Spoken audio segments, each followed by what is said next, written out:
नमस्कार दोस्तों, मैं रवि गोयल स्वागत करता हूं आप सभी का उड़ान आईएएस एकेडमी के ऑनलाइन प्लेटफॉर्म पर। दोस्तों, कल व्यापम ने हॉस्टल वार्डन का विज्ञापन जारी किया है। 300 पदों के लिए विज्ञापन जारी किया गया है। कुछ दिनों पहले मैंने और ऋषि सर ने एक वीडियो भी जारी किया था हमारे यूट्यूब चैनल पर, जिसमें हमने कहा था कि इसी सप्ताह हॉस्टल वार्डन का विज्ञापन जारी होगा और ऐसा ही हुआ। कल 300 पदों के लिए विज्ञापन जारी हो गया है। पाठ्यक्रम में बदलाव हुआ है। 2016 में जो व्यापम ने हॉस्टल वार्डन की परीक्षा ली थी, वहां पर कुल 150 प्रश्न पूछे गए थे। इससे पहले 2023 में जो पीएससी ने विज्ञापन जारी किया था 500 पदों के लिए हॉस्टल वार्डन का, वहां पर भी पीएससी ने 150 प्रश्नों की ही बात कही थी। लेकिन कल जो विज्ञापन जारी हुआ है, यहां पर व्यापम ने 100 प्रश्नों की बात की है। तो 100 प्रश्न पूछे जाएंगे, कुल 100 अंकों के होंगे। देखा जाए तो गणित का वेटेज बढ़ गया है। पहले गणित 20 नंबर का था, अब 25 का हो गया है। कंप्यूटर का वेटेज को थोड़ा कम कर दिया गया है।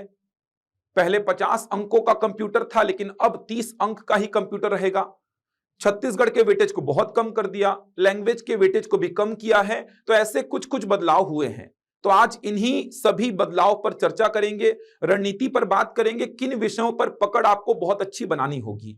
जो पाठ्यक्रम में बदलाव किया गया है, उससे किसको फायदा होगा और किस प्रकार आपको तैयारी करनी होगी, जिससे आपका सिलेक्शन का जो चांस है वो बढ़ सके। देखिए, सभी को बहुत अच्छी तरीके से तैयारी करनी होगी। अब अगर आप बोलेंगे कि मैं मैथ्स बैकग्राउंड से नहीं हूं, मैथ्स का वेटेज बढ़ा दिया है तो मेरे लिए थोड़ी सी दिक्कत पैदा हो गई है, छत्तीसगढ़ का वेटेज को कम कर दिया है, तो ये सब बहाना छोड़ दीजिए। कल विज्ञापन जारी हो गया है। जो चीज आपके सामने है उसको एक्सेप्ट करिए और तैयारी स्टार्ट कर दीजिए। फालतू के लोगों की बातों में मत आइए कि इसके वेटेज को बढ़ा दिया है, इसके वेटेज को कम कर दिया है, ये अन्याय है, ये है, वो है। बहुत मुश्किल से विज्ञापन जारी हुआ है। तैयारी में लग जाइए। और मैथ्स कुछ टफ नहीं है यार, आप जुड़ कर देखिए मेरे साथ में। ये मेरी गारंटी है कि आपको मैं मैथ्स सिखा दूंगा, और मेरी ये गारंटी भी है कि आपको जितना मैं नोट्स में लिखवाऊंगा, जितना मैं प्रैक्टिस शीट्स आपको दूंगा, उससे बाहर एक भी प्रश्न नहीं आएगा। कहीं पे आपको मैथ्स रटा हुआ नहीं लगेगा। हर जगह पे आपको लगेगा कि आपने मैथ्स समझा है। 10th तक का तो मैथ्स है, 9th-10th का पूछता भी नहीं है। देखा जाए तो और छोटी क्लासेस का ही मैथ्स है वो जो पूछ रहा है व्यापम या पीएससी। तो बहुत अच्छी तरीके से तैयारी में लग जाइए। तो आज मैं बात करूंगा जो बदलाव हुआ है सिलेबस में, उस पर बात करूंगा। योग्यता क्या है, कौन फॉर्म भर सकता है, तो बहुत सारी बातें हैं, बात करेंगे। इसके अलावा यह भी एक बात सामने आ रही है कि क्या व्यापम आने वाले सारे एग्जाम्स 100 अंकों के ही लेगा। अगर ऐसा हुआ तो फिर शिक्षक भर्ती परीक्षा भी प्रभावित होगी, क्योंकि शिक्षक भर्ती परीक्षा में भी अभी तक 150 प्रश्न ही पूछे जा रहे थे। चाहे वो सहायक शिक्षक का पेपर हो, चाहे वो शिक्षक का पेपर हो, चाहे वो व्याख्याता का पेपर हो, 150 प्रश्न ही पूछे जा रहे थे। लेकिन अगर 100 प्रश्न हो गए तो वेटेज किसका ज्यादा रहेगा, किसका कम करेगा, इन सब बातों पर भी बात करेंगे आज। क्या संभावना हो सकती है शिक्षक भर्ती परीक्षा के सिलेबस की। लेकिन उससे पहले हॉस्टल वार्डन का डिटेल्ड में चर्चा करते हैं। बहुत कुछ बात है, तो बने रहिएगा। इसके अलावा एक नया बैच हम आरंभ कर रहे हैं हॉस्टल वार्डन का, जो कि ऑनलाइन और ऑफलाइन दोनों ही मोड पर चलेगा, उस पर भी बातचीत करेंगे। चलिए, सबसे पहले तो आप देख सकते हैं व्यापम ने जो विज्ञापन जारी किया है, इसमें ऑनलाइन आवेदन पत्र भरने की प्रारंभिक तिथि आपको बताई गई है 1 मार्च 2024। शुक्रवार से ऑनलाइन आवेदन फॉर्म भरे जा रहे हैं। अंतिम तिथि आप देखेंगे तो 31 मार्च 2024। तो बहुत लंबा समय है। आराम से, इत्मीनान के साथ, अच्छी से, सावधानी से फॉर्म भर लीजिए, और समय रहते ही फॉर्म भर लीजिए ताकि लास्ट में हड़बड़ी ना हो। कभी कभी सर्वर बिजी भी हो जाता है, तो समय रहते आराम से फॉर्म भर लीजिए और कोशिश करिए गलतियां ना हो। फिर भी अगर गलती हो जाती है तो त्रुटि सुधार के लिए भी वो समय देता है। कोशिश करिए गलतियां ना हो। तो ऑनलाइन आवेदन फॉर्म भर लीजिए। योग्यता की बात सबसे पहले करता हूं मैं। तो योग्यता क्या रखी गई है, 12वीं पास रखी गई है बस, और कुछ नहीं है। अब कुछ बच्चे बोलेंगे सर उसमें मांग रहा है कि कंप्यूटर प्रशिक्षित है कि नहीं, तो उसमें हां को ही टिक करना है आपको। वहां पर जो कंप्यूटर प्रशिक्षित होने की बात कर रहा है, उसका जो तात्पर्य है वो कंप्यूटर के जो 30 प्रश्न आएंगे उसमें से आप देखेंगे तो मिनिमम 50% आपको लाना ही है। मिनिमम 50% अगर आप नहीं लाएंगे तो आप सीधे सीधे बाहर हो जाएंगे। वही जो बात है, उसी बात को वो कंप्यूटर प्रशिक्षित होने की बात कर रहा है। तो वहां पर आपको ज्यादा कुछ सोचना नहीं है, वहां पे हाँ ही टिक करना है आपको। तो कंप्यूटर प्रशिक्षित आप है या नहीं, तो वहां पे आपको हाँ टिक करना है। यहां पर पीजीडीसीए की डिग्री, डीसीए की डिग्री से उसका कोई तात्पर्य नहीं है। तो बिल्कुल भी परेशान मत होना। एकदम क्लियरली अगर आप विज्ञापन को पढ़ेंगे तो वहां पे डिफाइन किया गया है, कंप्यूटर प्रशिक्षित होने की जो बात कही गई है। अभ्यर्थियों के कंप्यूटर प्रशिक्षित होने की जो बात कही गई है वो बात यही है कि जो 30 नंबर का कंप्यूटर पूछेगा उसमें मिनिमम आपका 15 नंबर होना चाहिए। कट पिट करके ध्यान रखिएगा, कंप्यूटर का जो सेक्शन है वो अलग से पूरा का पूरा चेक होगा। मतलब सही उत्तर के लिए 1 नंबर मिलेगा ये तो पता है, और गलत उत्तर के लिए आपका 0.25 माइनस होगा। तो कंप्यूटर का जो 30 नंबर का सेक्शन है ये अलग से चेक होगा। तो यहां पर जो सही करेंगे उसका +1 कर लीजिए, जो गलत करेंगे उसका -0.25 कर लीजिए आप। तो यहां पर मिनिमम 15 नंबर आपका होना चाहिए। सही गलत सबको मैनेज करके मिनिमम 15 नंबर आपका होना चाहिए। अगर 15 से कम नंबर हैं तो आप बाहर हो जाएंगे, भले आप बचे हुए 70 में कितना भी ले आओ। इसी को वो कंप्यूटर प्रशिक्षित होने की बात बोल रहा है।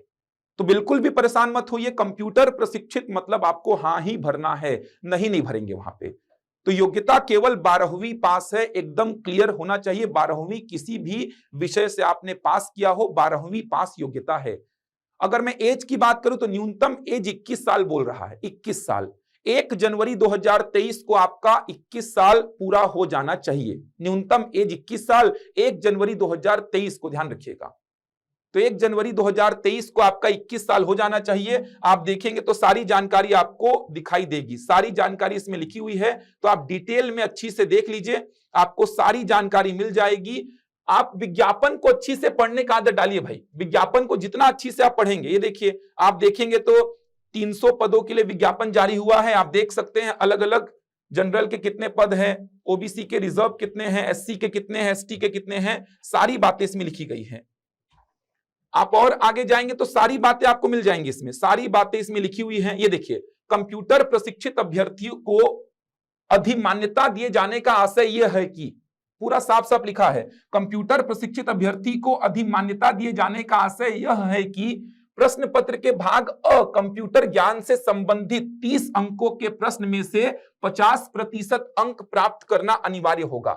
इसमें अर्हता प्राप्त करने वाले अभ्यर्थियों का ही प्रश्न पत्र भाग ब का मूल्यांकन कर भाग अ और ब के अंक के आधार पर, मतलब ऐसा नहीं कि आपको केवल कंप्यूटर को क्वालिफाई करना है, उसमें जितना अच्छा करेंगे उतना फायदे में रहेंगे, क्योंकि अ और ब दोनों को मिलाकर बनेगा मेरिट लिस्ट। ध्यान रखिएगा, अ और ब कहने का मतलब पूरे 100 अंकों में मेरिट लिस्ट बनेगा।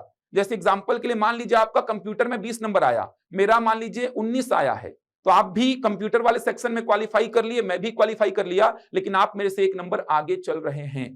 तो ध्यान रखिएगा, अ और ब मतलब पूरे 100 में, पूरे 100 नंबर में बनेगा मेरिट लिस्ट। एज क्राइटेरिया को देखेंगे तो लिखा हुआ है, देखिए, आयु सीमा दिनांक 1/1/2023 को न्यूनतम 21 वर्ष तथा अधिकतम आयु राज्य शासन द्वारा समय समय पर जो निर्देश जारी किए जाते हैं, जो प्रावधान बनाए जाते हैं, उनके अनुसार होगा। तो एकदम क्लियर कर लीजिए, 12वीं पास है योग्यता। कुछ कंप्यूटर की डिग्री आपको नहीं चाहिए, ना पीजीडीसीए, ना डीसीए, ना आपका ग्रेजुएशन किससे हुआ, मैटर ही नहीं करता, केवल 12वीं पास होना चाहिए। न्यूनतम आयु 21 साल होनी चाहिए। 1 जनवरी 2023 को 21 साल पूरा हो जाना चाहिए। ध्यान रखिएगा, अभी 24 चल रहा है। तो एकदम क्लियर कर लीजिए, विज्ञापन को जितना पढ़ेंगे उतना क्लियर होगा। आप दूसरे की काहे के लिए हेल्प, क्या आप सोचते हैं कि दूसरे से हेल्प ली जाए, दूसरे से पूछें? विज्ञापन जारी हो गया, विज्ञापन को क्लियर कर लीजिए, विज्ञापन को पढ़ लीजिए आप। इसमें लिखा हुआ है पूरा, ये देखिए, ये वाली लाइन को लेके जो बच्चों को डाउट था, कंप्यूटर प्रशिक्षित है या नहीं, आप फॉर्म भरेंगे तो यहां पर ऑप्शन आएगा, तो हाँ मार दीजिए उसमें। अब बात करते हैं सिलेबस की। तो सिलेबस की बात करें तो सिलेबस देख सकते हैं, कुल 100 प्रश्न पूछे जाएंगे, 100 अंकों के होंगे, 100 प्रश्न आएंगे जो कि 100 अंकों के होंगे। प्रत्येक सही उत्तर के लिए 1 नंबर मिलेगा और गलत उत्तर के लिए आपका 0.25 माइनस होने वाला है। 2 घंटे का समय है। कंप्यूटर का 30 प्रश्न पूछा जाएगा, 30 अंकों का। इसके बाद आप देख सकते हैं भाग ब, जैसा कि मैंने बताया, भाग अ जो है सेपरेट कंप्यूटर का है, जिसमें अभ्यर्थियों को 50% अंक लाना अनिवार्य है, मतलब 30 में मिनिमम 15 लाना अनिवार्य है। तो कंप्यूटर तो पढ़ना ही पड़ेगा, कंप्यूटर पे पकड़ आपको मजबूत करनी ही पड़ेगी, अदरवाइज काम नहीं चलने वाला है। और क्वालिफाई के साथ साथ सोचिए जितना ज्यादा ला सकें आप। भाग ब 70 नंबर का है, जिसमें पहला जो है हिंदी का है। अगर आप 2016 के सिलेबस से कंपेयर करेंगे तो 150 नंबर का था, जिसमें कंप्यूटर 50 का था, तो यहां पर 100 का है, जिसमें कंप्यूटर 30 का हो गया। हिंदी 5 नंबर का पूछा जाएगा, तो हिंदी के वेटेज को भी कम कर दिया। 150 में हिंदी था 10 नंबर का, 100 में हो गया 5 नंबर का। हिंदी में देख सकते हैं क्या क्या सिलेबस है, तो सिलेबस हिंदी का वही रखा है। अंग्रेजी के वेटेज को भी कम किया है। पहले अंग्रेजी 150 में 10 नंबर का था, लेकिन यहां पर 5 नंबर का हो गया है। सिलेबस वही है जो पहले था। मुझे गणित को लेकर थोड़ा सा आश्चर्य लग रहा है। गणित को लेकर थोड़ा सा आश्चर्य मुझे लग रहा है कि गणित 150 में से 20 नंबर का पूछ रहा था, लेकिन यहां 100 में 25 कर दिया है और सिलेबस वही रखा है, कोई बढ़ोतरी नहीं है सिलेबस में। आप खुद सोचिए, 150 नंबर का था उस समय, गणित को 20 नंबर का पूछता था, 100 नंबर का है तो गणित को 25 नंबर कर दिया है। तो यहां से एक बात यह भी समझ में आ रही है कि व्यापम जो है वो गणित को कम कभी नहीं करने वाला। आगे भी चाहे वो शिक्षक भर्ती हो, चाहे वो आरआई हो, चाहे पटवारी हो, आगे भी तैयार रहिए, गणित को तैयार करना पड़ेगा आपको। अगर व्यापम के एग्जाम्स आपको निकालने हैं तो गणित को आपको बहुत अच्छी तरीके से तैयार करना होगा, क्योंकि 25 नंबर सीधे सीधे 25% हो गया है गणित। सोचो, 150 में 20 नंबर का था, यहां पर 25 नंबर का कर दिया है और सिलेबस वही है। देख सकते हैं आप, सिलेबस देखेंगे तो कंप्यूटर का सेम वही है, हिंदी का वही है, अंग्रेजी का वही है, गणित का आप देख सकते हैं वही सिलेबस है, लेकिन वेटेज को बढ़ा दिया है। बात करेंगे कैसे तैयार करना है आपको। इसके आगे अगर मैं देखूं तो सामान्य ज्ञान, इसको 15 नंबर का रखा है। 2016 में सामान्य ज्ञान 20 नंबर का था, उसको 15 कर दिया है, तो ये तो ठीक है। फिर भी व्यापम के जो हॉस्टल वार्डन का एग्जाम है, शिक्षक भर्ती है, इनमें देखा जाए तो थोड़ा सा वेटेज इसका कम ही रहता है सामान्य ज्ञान का। हॉस्टल वार्डन का एग्जाम 2016 का देखेंगे तो 20 प्रश्न पूछा गया था। पीएससी ने विज्ञापन जो जारी किया था उसमें उसने 15 प्रश्न कर दिया था, तो इसका तो ठीक है वेटेज। लेकिन अब यहां पर दिक्कत क्या है, ऐसा जो डिफाइन कर दिया ना, 2-2 नंबर 2-2 नंबर, ये थोड़ा सा समस्या कर दिया। क्योंकि डिफाइन अगर नहीं करता ना तो बच्चे तैयार बहुत अच्छी तरीके से करते। अब मन में क्या आएगा, पूरा का पूरा इतिहास पढ़ो यार 2 ही नंबर मिलेगा, पूरा का पूरा संविधान पढ़ो यार 2 ही नंबर मिलेगा। अगर ये डिफाइन नहीं करता तो बच्चों के मन में हो सकता है इतिहास से 4 प्रश्न आ जाए, हो सकता है संविधान से 5 प्रश्न आ जाए। इस चक्कर में जो एक मानसिकता होती है ना कि वो पूरा जीएस पढ़ लेते हैं, लेकिन ऐसा काम करके गलत कर दिया है। 2 नंबर का पूरा संविधान पढ़ो, 2 नंबर पाओ, पूरा इतिहास पढ़ो। ये देखो, भारतीय इतिहास और राष्ट्रीय आंदोलन सब कुछ है, सभ्यता, संस्कृति, ऐतिहासिक घटनाएं, भारतीय स्वतंत्रता का इतिहास, 1857 एवं 1947 तक, 1947 के बाद का घटनाक्रम, सब कुछ पढ़ेंगे, 2 नंबर पाएंगे। ऐसा लिखना नहीं चाहिए था उसको। बच्चे पूरा जीएस पढ़ लेते अगर ऐसा नहीं लिखता तो। अब बच्चों के मन में सीधे ये नंबर आएंगे कि 2 नंबर के लिए कौन पूरा संविधान पढ़े, लेकिन करना पड़ेगा भाई। ऐसे 2-2 नंबर अगर आप छोड़ेंगे ना तो 15 नंबर का सेक्शन है ये गलती मत करना। समय पर्याप्त है, अभी तो लोकसभा चुनाव आएगा, आचार संहिता लगने वाली है, फिर आचार संहिता लंबे समय तक लगेगी, वो खत्म होगी, उसके कहीं बाद ही एग्जाम होगा, तो समय है, तो पूरे जीएस को पढ़ना है। आप 15 नंबर को देखो भाई, इसको मत देखो 2-2 नंबर को। आप बोलेंगे इतिहास कौन पढ़े, संविधान कौन पढ़े, भूगोल कौन पढ़े, तो ऐसे तो आपका पूरा 15 नंबर का सेक्शन छूट जाएगा यार। आप इसको देखो ही मत कि 2-2 नंबर लिखा है। पूरे जीएस को तैयार करना पड़ेगा भाई, पूरे जीएस को तैयार करो। ऐसे 15-15 छोड़ोगे तो बाहर हो जाओगे आप। रिवीजन करना पड़ेगा आपको।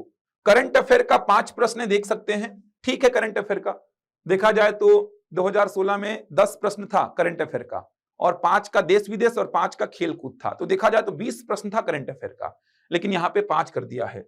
सबसे जो आश्चर्य वाली बात एक ये भी रही कि छत्तीसगढ़ के वेटेज को कम नहीं करना था। छत्तीसगढ़ का 20 प्रश्न पूछा था 2016 में, और पीएससी ने जो विज्ञापन जारी किया था वहां पे भी 20 प्रश्न उसने किया था, लेकिन यहां पर इसने क्या किया, 5 प्रश्न कर दिया। मतलब बहुत, ये क्या बोले, इसको समझ नहीं आ रहा है। छत्तीसगढ़ के जो एग्जाम्स हैं, छत्तीसगढ़ का ही वेटेज को कम कर दे रहा है ये। छत्तीसगढ़ के एग्जाम से देखिए, हॉस्टल वार्डन छत्तीसगढ़ के मूल निवासी ही दे रहे हैं। उसके बाद छत्तीसगढ़ आप बोल रहे मत पढ़ो यार, 5 प्रश्न दे रहा है। सिलेबस कम कर दिया है। सिलेबस देखेंगे तो इसमें लिखा है केवल इतिहास और राजनीतिक घटनाक्रम, महत्वपूर्ण व्यक्तित्व, इतना ही पढ़िए फिर, क्योंकि जो लिखा है वहीं से आएगा। पूरा छत्तीसगढ़ को पढ़ने की आवश्यकता नहीं है। 5 प्रश्न ही तो पूछ रहा है, और मेनली इतिहास से प्रश्न बनते ही हैं, और राजनीतिक घटनाक्रम और महत्वपूर्ण व्यक्तित्व, इतना ही बस लिखा है। तो सिलेबस में जितना लिखा उतना को कवर कर लीजिए, क्योंकि 5 ही प्रश्न पूछेगा तो मुझे लगता नहीं कि इससे बाहर कुछ पूछेगा भी वो। लास्ट में बाल मनोविज्ञान, ये नया सेक्शन जो पीएससी ने ऐड किया था उसको रखा है यहां पर। और व्यापम ने इससे पहले लेबर इंस्पेक्टर में, फूड इंस्पेक्टर में भी अलग से एक सेपरेट सेक्शन तैयार किया था। श्रम संबंधी नियम याद आ रहा होगा लेबर इंस्पेक्टर में, फूड इंस्पेक्टर में तो खाद्य अधिनियम आता ही है। तो उसी प्रकार बाल मनोविज्ञान यहां पे रखा गया है। तो ये कुल 100 प्रश्न है, तो याद हो जाएंगे 100 प्रश्न। 30 कंप्यूटर से, उसके बाद 5 हिंदी, 5 अंग्रेजी, 40 हो गया। उसके बाद देखेंगे तो 25 सीधे सीधे गणित का, कितना हो गया 65, 5 आपका छत्तीसगढ़ 70 हो गया। उसके बाद आप देखेंगे तो 15 इंडियन जीएस 85 हो गया, 5 करंट अफेयर 90 हो गया और 10 बाल मनोविज्ञान 100 नंबर हो गया आपका। ये तो 100 प्रश्न पूछे जाएंगे, देख सकते हैं कुल 100 प्रश्न आएंगे। अब तैयारी करने का जो रणनीति होगा वो कैसा होना चाहिए, तो मैं तो अभी ये बोल रहा हूं कि आप देखेंगे तो अभी तक एग्जाम का डेट डिसाइड नहीं हुआ है। एग्जाम जहां तक संभावना लगाई जा रही है कि जुलाई के आसपास होगा। जुलाई, आज आप न्यूज़पेपर देखेंगे आज का तो उसमें लिखा हुआ भी है कि जुलाई के आसपास जाएगा एग्जाम। आज का न्यूज़पेपर देखिएगा उसमें पूरा लिखा हुआ है कि विज्ञापन जारी किया गया है, एग्जाम जो है वो जुलाई के आसपास जाएगा। मतलब अभी से अगर देखा जाए तो मार्च, अप्रैल, मई, जून, मिनिमम 4 महीना, तो मिनिमम 4 महीना आपके पास है, मिनिमम 4 महीना। तो 4 महीने में पूरा सिलेबस तैयार करिए। इसमें नंबर्स को मत देखिए कि 5 नंबर का है छोड़ दो, 5 नंबर का है छोड़ दो, ऐसे छोड़ना थोड़ी है। 100 नंबर में 5 कितना हो गया, 5% हो गया। ऐसे छोड़ना थोड़ी, एक एक दो दो नंबर से बाहर हो जाएंगे। और 12वीं पास योग्यता है, फ्री में फॉर्म भरे जाएंगे, तो फॉर्म भरने वालों की संख्या कितनी होगी सोचो, 3, 4, 5 लाख ना पहुंच जाए यहां पर। तो फॉर्म भरने वालों की संख्या बहुत ज्यादा होगी, कंपटीशन रहेगा, क्योंकि बहुत समय से इस पद का इंतजार चल रहा था। तैयारी पूरी करिए, पूरी तैयारी, पूरा जीएस को पढ़िए, पूरा छत्तीसगढ़ को जो जो लिखा है सिलेबस में उसको तैयार कर लीजिए। फिलहाल आप क्या करिए, पूरे सिलेबस में जो जो टॉपिक लिखे हैं ना उनको तैयार करिए। मेरा जो सुझाव है आपको वो ये है कि जो टॉपिक्स लिखे हैं ना, कंप्यूटर तो पूरा ही लिख दिया है, कंप्यूटर में तो कुछ कटपिट किया नहीं है। हिंदी भी जो रहता था व्यापम का वही है, इसके बाद अंग्रेजी भी जो व्यापम का रहता था वही है। तो कंप्यूटर, हिंदी, अंग्रेजी में तो कोई कटपिट नहीं हुआ है, कोई काट छाट नहीं हुआ है। काट छाट सबसे पहले कहां पे है, गणित में है। गणित का अगर आप आरआई और पटवारी का देखेंगे ना सिलेबस, मंडी इंस्पेक्टर का देखेंगे, छात्रावास अधीक्षक को छोड़ दीजिए, और जो एग्जाम्स होते हैं आरआई, पटवारी, मंडी इंस्पेक्टर, शिक्षक भर्ती, उसमें आप देखना गणित के बहुत सारे चैप्टर्स लिखे हैं, लेकिन यहां पर काट छाट रहती है। हॉस्टल वार्डन में मैंने पहले भी बताया है आपको कि गणित के सिलेबस को बहुत कम किया है। आप देखेंगे तो संख्या पद्धति गायब है, यहां से भिन्न संख्याएं गायब है, सरलीकरण नहीं है, घातांकरणी नहीं है, वर्गमूल घनमूल नहीं है, एज रिलेटेड प्रॉब्लम्स, आयु संबंधित प्रश्न नहीं है, इसके अलावा चक्रवृद्धि ब्याज भी नहीं है। तो बहुत सारे चैप्टर्स इसमें नहीं है। करीबन 8-9 चैप्टर्स ऐसे हैं जो जनरली आरआई में, पटवारी में व्यापम पूछता है, वो चैप्टर्स यहां पे नहीं है। और जितना मैंने एनालिसिस किया, 2016 का पेपर मैंने पूरा देखा, एनालिसिस किया, तो 20 में से उस समय 18 प्रश्न जो सिलेबस है, डायरेक्ट सिलेबस से पूछे गए थे। 20 में से लगभग 18 प्रश्न। 2 प्रश्न जो थे वो थोड़े से अलग प्रकार के थे, लेकिन जनरल मैथमेटिक्स के थे। मतलब आपने मैथ्स को पढ़ा है तो उन 2 प्रश्नों को भी लगा सकते थे आप। तो मेरा यह सुझाव है कि पहले तो जो सिलेबस में है ना पूरा उसको रेडी कर लो, क्योंकि सिलेबस कम भी नहीं है। ये पूरा का पूरा ज्योमेट्री वाला सेक्शन ऐड कर दिया है, पूरा रेखा कोड पढ़ना है, पूरा 2D पढ़ना है, पूरा 3D पढ़ना है, त्रिभुज, वृत्त, चतुर्भुज पूरा कवर कर लीजिए, बेलन, गोला, घन, घनाभ, शंकु पूरा पढ़िए। इसमें केवल घन घनाभ लिखा है, लेकिन बेलन का प्रश्न पूछा था, बेलन का 2 प्रश्न पूछा था 2016 में। ज्योमेट्री वाले सेक्शन को तो रेडी करना ही पड़ेगा आपको। व्यापम का कोई भी एग्जाम दीजिए, ज्योमेट्री वाले सेक्शन को रेडी करना पड़ेगा आपको। मतलब पूरा रेखा कोड पढ़ दीजिए, अलग अलग प्रकार की रेखाएं, अलग अलग प्रकार के कोड, इसके अलावा उन पे प्रश्न बनेंगे बहुत सारे। पूरा का पूरा 2D मतलब क्षेत्रफल, इसमें त्रिभुज, चतुर्भुज और वृत्त, अलग अलग प्रकार के त्रिभुज, विषमबाहु, समबाहु, समद्विबाहु, समकोण, अलग अलग प्रकार के चतुर्भुज, वर्ग, आयत, समचतुर्भुज, समांतर चतुर्भुज, समलंब चतुर्भुज। उसके बाद 3D में आ जाइए, आयतन में, वहां पर बेलन, गोला, शंकु, घन, घनाभ सबको पढ़ दीजिए। त्रिभुजों की सर्वांग समता, समरूपता पढ़ लीजिए, इंपॉर्टेंट थ्योरम्स पढ़ लीजिए, वृत्त को लेकर, त्रिभुज को लेकर बहुत कुछ है, उसको मत छोड़िए। क्योंकि आप देखेंगे ना तो ये इकाई 4 जो लिखा है, यहां से 7 से 8 प्रश्न पूछे गए थे 2016 वाले में, 7 से 8 प्रश्न। व्यापम का कोई भी एग्जाम दीजिए आप, ज्योमेट्री वाला जो सेक्शन होता है जिसमें मेंसुरेशन शामिल हो जाता है, ज्योमेट्री वाला जो सेक्शन होता है वहां से आपको 6-7 प्रश्न मिल ही जाते हैं।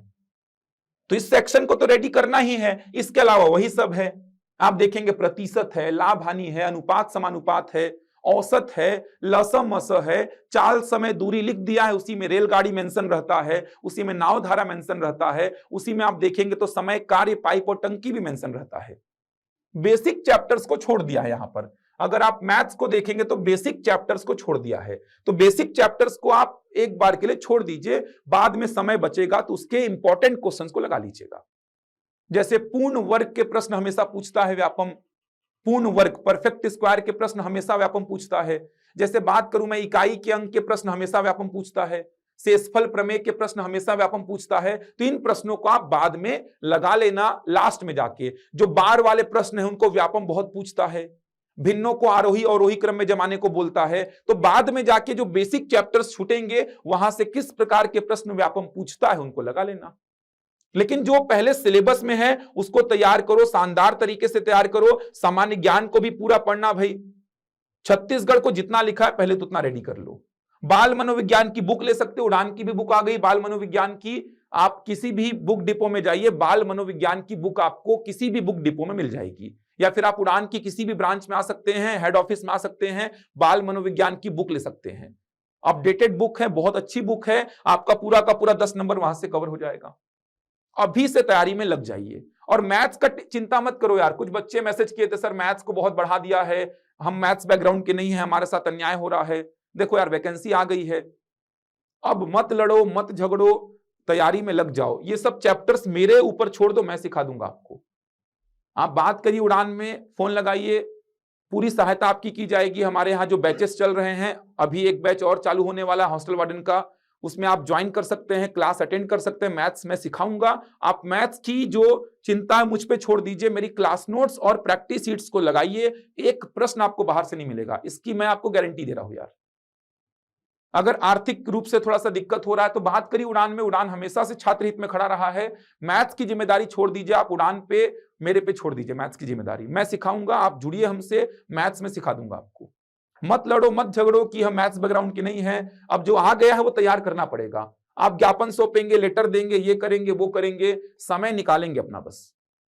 अब जो जारी हो गया है उसको आपको पढ़ना पड़ेगा। और व्यापम का तो ये ट्रेंड रहा ही है यार। आप आरआई पटवारी का देख लीजिए, व्यापम 45 प्रश्न पूछता है 150 में से मैथ्स और रीजनिंग के। आप मंडी इंस्पेक्टर को देखिए, 150 में से 45 प्रश्न मैथ्स और रीजनिंग के पूछता है। तो व्यापम का तो ट्रेंड रहा है। महिला पर्यवेक्षक को उठा लीजिए, 100 में से करीबन 35-37 प्रश्न मैथ्स और रीजनिंग के थे। तो आपको तो तैयार रहना ही चाहिए। व्यापम मतलब मैथ्स और रीजनिंग तैयार करना पड़ता है। यहां पे तो रीजनिंग है भी नहीं। तो व्यापम का एग्जाम देना है मतलब आप पहले से मेंटेलिटी बना लीजिए कि मैथ्स और रीजनिंग को तैयार करना पड़ता है आपको। शिक्षक भर्ती को उठा के देख लो, मैथ्स भर भर के है वहां पे भी। तो जो है उसको तैयार करिए और मैथ्स सीख जाओगे यार। मैथ्स से डरना क्या, मैथ्स तो अच्छा विषय है, यहाँ पे तो स्कोरिंग कर सकते हैं आप, लेकिन तैयारी करना पड़ेगा। और मैं एकदम बेसिक से पढ़ाता हूं, चाहे वो बच्चा पहले से जानता हो, नहीं जानता हो, थोड़ा बहुत जानता हो, सारे प्रकार के बच्चों को फायदा मिलेगा। अभी तक जितने बच्चे मेरे से पढ़े हैं पिछले 7-8 साल में, हर बच्चों को कहीं ना कहीं फायदा मिला है। एकदम बेसिक से पढ़ाऊंगा। 2.5-3 महीना समय मैं लेता हूं मैथ्स खत्म करने में। कभी कभी 4 महीने भी लगे हैं मेरे को। बीच में क्लासेस अगर छूटी है मेरी कुछ कुछ, तो शनिवार रविवार को ज्योमेट्री की क्लास लगाया हुआ अलग से 4-4 घंटे। ज्योमेट्री को ही मैंने 25 घंटे पढ़ा दिया बच्चों को, ताकि एक भी प्रश्न ना छूटे उनका। तो वैसा ही पूरा मिलेगा आपको। थोड़ा लंबा समय मेरे को लगता है, लेकिन मैं अच्छी से कवर करा दूंगा पूरा। चाहे कोई भी एग्जाम दीजिए, आप आराम से मैथ्स को डील कर लेंगे। लेकिन आवश्यकता है तैयारी में लग जाने की, तैयारी में लगने की आवश्यकता है, एकदम पूरे जी जान से लगने की आवश्यकता है। अब एग्जाम के डेट का चिंता मत करो कब आएगा, आप सिलेबस को देखो, पकड़ो, तैयारी में जुड़ जाओ। तो हमारे यहाँ एक बैच आरंभ हो रहा है, उस बैच की मैं आपको जानकारी दे देता हूं। हमारे यहाँ जो बैच आरंभ हो रहा है, वो बैच हमारे यहाँ आरंभ हो रहा है 6 मार्च को।